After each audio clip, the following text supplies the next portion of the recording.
Okay, so the laser is down where I'm pointing down here. There's a light on here and I don't know that you're going to be able to see it on the camera, but I want to show you the relationship between where your laser light is and where your needle is up here. Okay, so my needle, I needle down in the top left-hand corner from the front of the machine of my quilt. Okay, so that is that point right there. So I am like maybe a half of an inch, or sorry, a quarter of an inch away from the line across the top of my pantograph. I need to make sure this pantograph is straight. And to do that, I'm going to be using tape and a dry erase marker. Okay, and I'm also going to be using the channel locks. So I'm going to needle up. I'm going to tighten my channel lock down real quick so that it's in this position. And then I'm going to do needle up. And what I want to do is make sure that my pantograph is straight. So I'm actually looking at where my needle is tracking down here and making sure it's the same distance off of the printed line on my pantograph, and it is all the way down. So I know the pantograph is straight and it's square to my frame.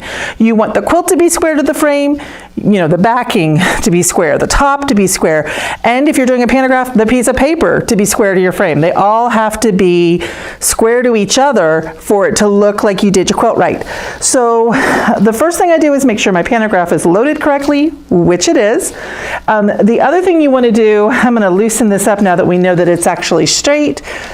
Another really good thing to do, guys, especially if you're on like an older Lenny that doesn't have as much quilting space, you want to make sure that when you go forward, your quilt is, you can still quilt, guys. So make sure when you load your pantograph that you can still see your laser and that you can still quilt. It would be really easy for me to turn this 180 degrees and have this way up here. It's hard to see way up here. You can see the big part of my panto that's not printed, right? You want the edge that's not printed towards the front of your frame and the line or the edge of your paper at the back, especially if you are using a shorter machine. With the longer machines, we can almost get two of these pantos in the quiltable space. Not as big of a deal. With a short machine, it's very, very important that you get it loaded the right way. Either way, no matter what machine I'm doing, I always do the test real quick and go, okay, it's going to be okay. I can keep quilting. Okay, the next thing I need to do, I'm going to start using my, I like the orange painter's tape because I don't have to clean this off later, but I'm going to use a little bit of both. I'm going to get that where it's not rolling away from me. And I'm going to start out by pulling a piece of painter's tape that's about the width of my panto. Okay, and I'm going to tape this so that it's off the edge of my quilt. So the edge of my quilt is right here. I'm going to needle down right there, right? And I'm going to use the laser light to do this. So I'm going to put the tape on the outside of the laser light. And then I'm going to do needle up. And I haven't stuck it down yet, guys. So I'm doing needle up, I'm tracking backwards. I'm going to put the tape down, keep tracking backwards, and make sure that I am staying off of my quilt top.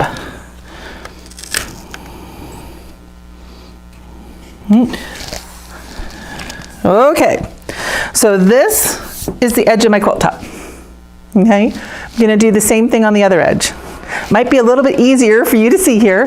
This time I need to stay to the left of my panto light, or my laser light, so I'm going to needle down right here,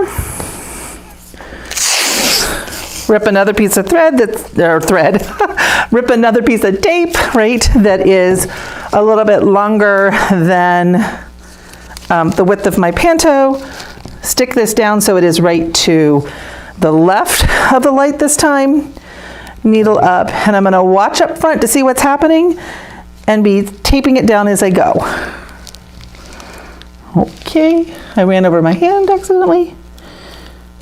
There we go. Right? So I know where to start and I know where to stop. And then I'm going to take this. These do wipe off of your pano shelves. The colors, well, the black one is a laser, or is something we were marking, but the blue one here was actually accidentally drawn on the paper, so I can't get that off.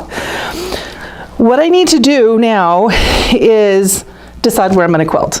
Okay, so I'm going to be coming in from here, and I'm going to get to here. So I need to get from here to here. I can reshape this panto a little bit. Okay, so I'm going to reshape this line and just kind of tell it I want to wiggle over here. And I'm going to wiggle over here. I want to scoop that a little bit more than I did so that I can come up here and do a wiggle. So you can see I'm kind of just drawing in little wiggly lines down the side of my quilt. And this is my stop. Okay, so I'm going to stop here. But I'm going to come in and do the wiggles. Need to do the same thing on the other end of the quilt.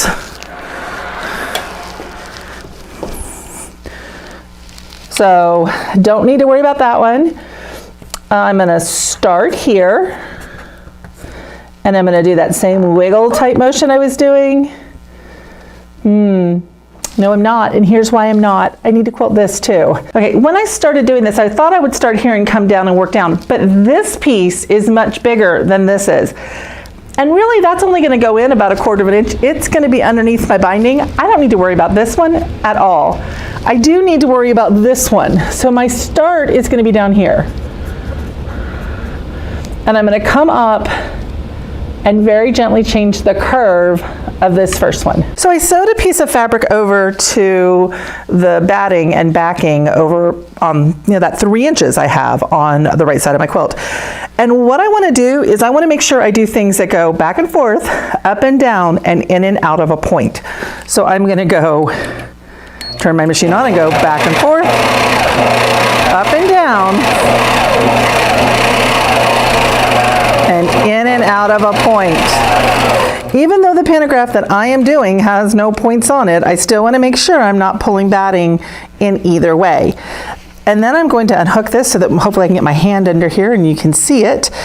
But I'm looking at the back and I need to tighten my tension just a little bit because it's laying flat right here. So I'm going to do a full rotation of my tension knob, right? And then figure out which direction I was going because it was directional. And I want to say it was this way, right? It's that line right there I need to check. And I'm going to go back and I'm going to do it just a little bit more, right? So it's when I'm sweeping up that I'm seeing the issue. There we go. Now I have stitch definition back here. Okay, so you want to make sure you get your stitch definition before you start quilting, guys. It's a lot easier to fix it now than it is to pick out the quilt. We're going to have an entire section on how to balance tension. So I'm just doing some quick tension on this real quick to show you that it's right, and then I'm going to start quilting the quilt. Okay, so I'm going to show you how I hold my hands on this side, but it's this hand that I do it. So I want you to think of, hook 'em Texas, right? So I'm going to take my hand and do this, where I've got my pinky on the outside, 3 fingers gently wrapped around the handle, and my thumb out. That's how I'm going to hold the right handle. The left handle, I'm just going to hold up here, okay? Having my pinky out on the other side gives me right and left control. I'm actually going to be driving with my right hand because I'm right-handed. And it's just like when I'm driving a car, I tend to have my fingers spread on my steering wheel, same idea. You don't want to, have the death grip on your handles. It's like that when you're driving a car too. You have a gentle, most of the time, a gentle grip on your steering wheel and you're looking way far ahead. That's what I'm going to do here. So I am going to turn my machine on. It's still where I stopped the stitch out. And I'm just going to come down to my start point and stop. So you can see my needle if you look up at the front, right on the edge of the quilt. Right off the edge, which is where I align to. I am going to be watching ahead of me on my curves. I'm going to be going with a little bit of speed and not trying to keep this laser light right on top of the line. I want to do it like I'm driving down the highway. I want to merge on and off.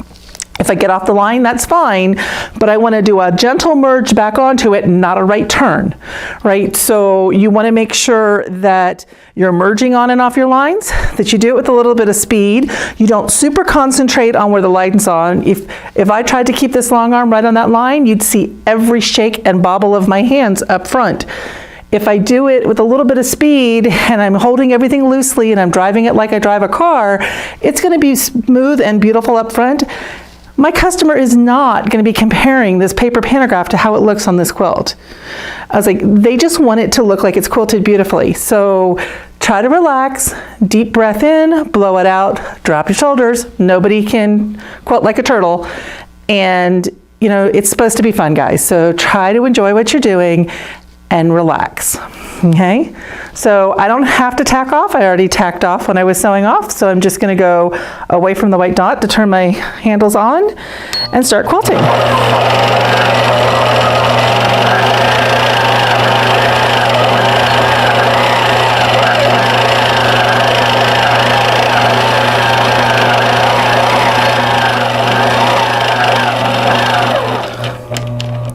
You do have to kind of dance with your long arm. There's no points on here for me to stop on, so anytime I stop, I could end up with a wobbly line. So the idea is to just kind of dance with your long arm, move your feet as you're going. You know, think about waltzing with someone. You're going to slowly move your feet as you're quilting. So I'm at our stop point now. I need to quilt the fill-in row at the top. There's a little ghost row. The darker part of the pano is the main part, and then there's a lighter part. The way I aligned my panto, I need to quilt this lighter part as well. I'm going to do that in the opposite direction. So I'm just going to keep my needle down, turn my machine on, sneak up to where the top is, and start going backwards.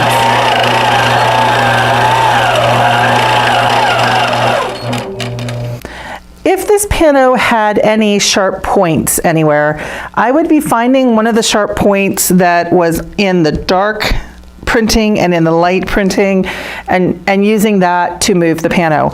Unfortunately, this particular panto does not have that. So what I need to do is make some alignment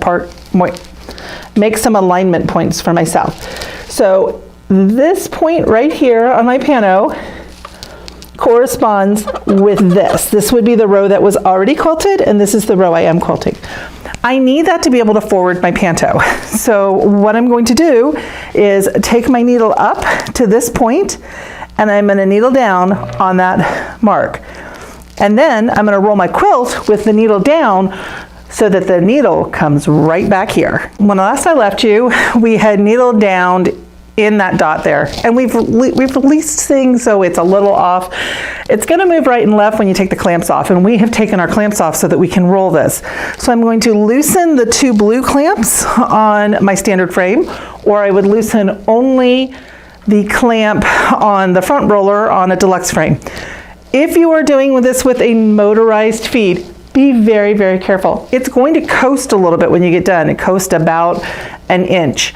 So you're going to want to stop before you get to that point and way before the machine hits the back roller. So I'm going to roll this, and I'm rolling both of my rollers at the same time to keep the tension on the quilt. And then I'm going to roll it back and make sure that it's on my dot, which it is. I'm going to lock off the back roller, roll it forward just a little bit, lock off the front roller, and I'm ready to sew the edges of my quilt down. So you're going to smooth out your quilt top like we did earlier, then you're going to sew the sides down again. So needle up, needle down, pop the thread up to the top, do a little back tack, sew back to where I started the last time. 6 to 8 inches away, needle down, needle up, 6 to 8 inches away, cut at the surface of the quilt. And I'm going to do that on the other side of my quilt as well. I'm already sewn off on this side, so while I'm here, I'll go ahead and put my clamps back on real quick.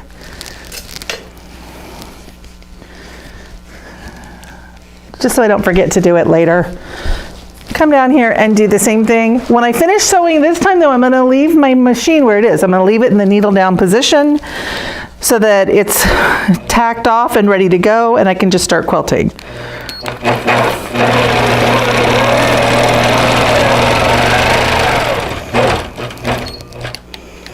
Okay, needle down. I want to cut the thread real quick.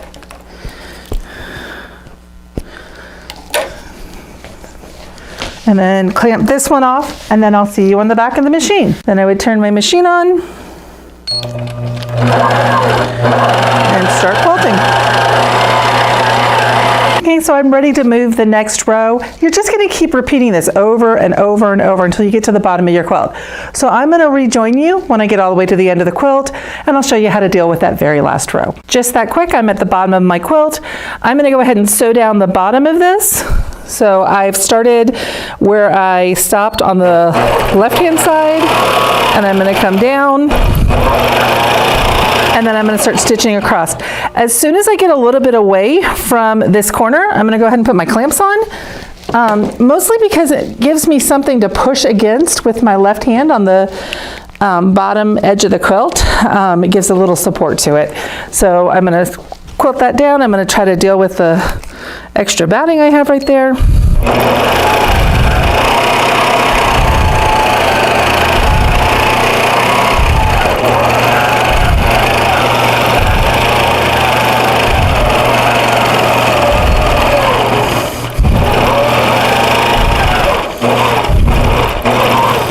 And then go straight up the sides.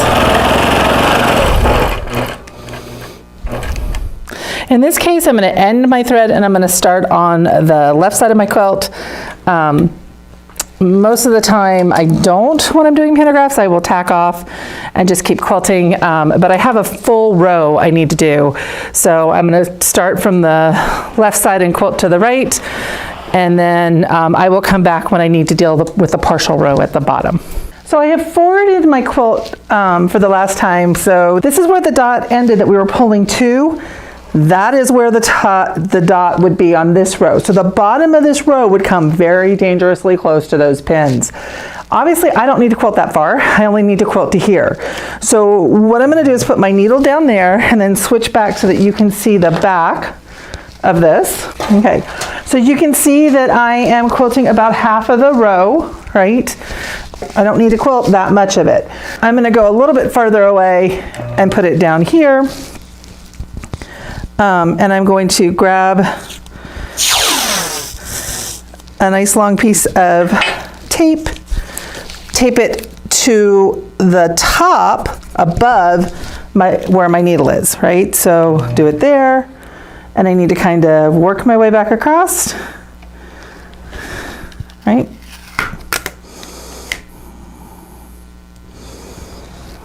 Okay. You have to go work your tape from right to left when you're back here. Otherwise you're working underneath your long arm and it's really, really hard to do. So I tend to do several pieces of tape instead of one long piece of tape, right? Get my needle where I need it to be, tape underneath it, and then keep watching where my needle is. It's gonna wanna stick to the thing. You get used to that after a while and just pull it up and put it down. There we go. As long as it's covering the crosses of the lines, you're fine. I'm gonna come back all the way to here now. I'm gonna kneel down right there for a second. Grab another piece of tape and tape to the south side of that too. Needle up.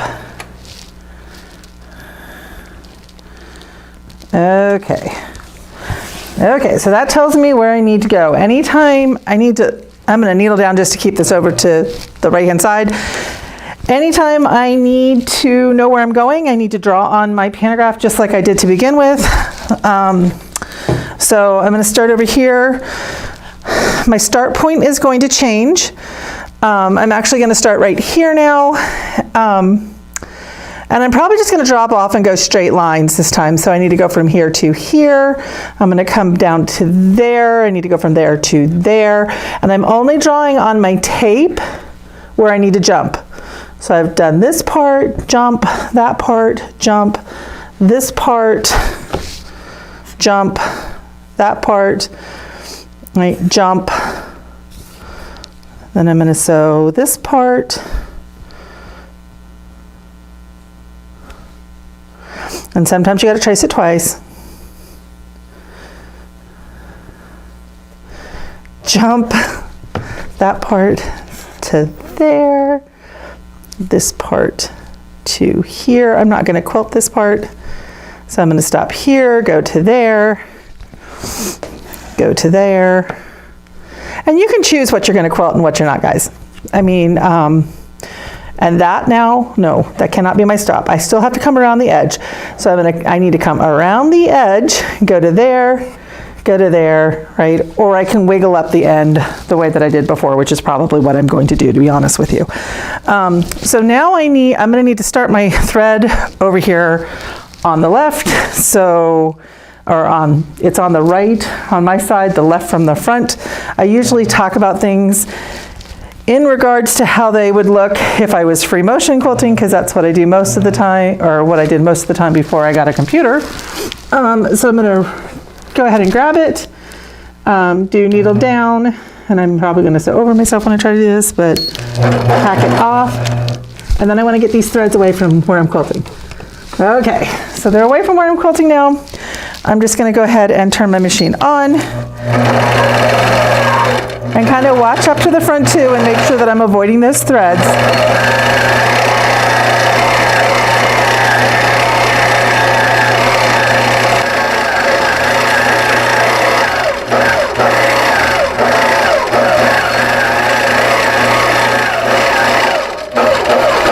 And I'm done. So now I'm ready to take the quilt off the frame and get it ready to go into our donation bin for our guild. If I was doing this for a client, I'd still be pretty much done. I'm going to take the quilt off the frame after I do this, check the back of it, check the front of it, make sure that the stitching looks beautiful on both, so that if I need to fix anything, I can. I'm not anticipating having to fix anything. I can actually see the back of the quilt here. It looks beautiful. But do check your quilts when you get them off the frame. Pantographing really is that easy. It's just a matter of learning to follow the little red dot. And if you need suggestions on pantographs that are easier, beginner pantographs, we can definitely get you some of those. Bumpity is actually not one of the easiest ones to do as a beginner because there's no points on it. So there's no place that you can rest on the pantograph that I'm doing. I do use this when I'm teaching everybody how to do pantographs in the showroom. And I do that because it's a harder pantograph. So when they go to do an easier one, it's going to go really well for them, right? So just know that this particular pantograph that I have, I wouldn't consider a beginner's pantograph. It is very organic, so if you mess up, it's not going to be a huge deal, but there's no place for you to pause. Try to find things that have points so that you can stop in your points, pause, adjust what you're doing, and keep going.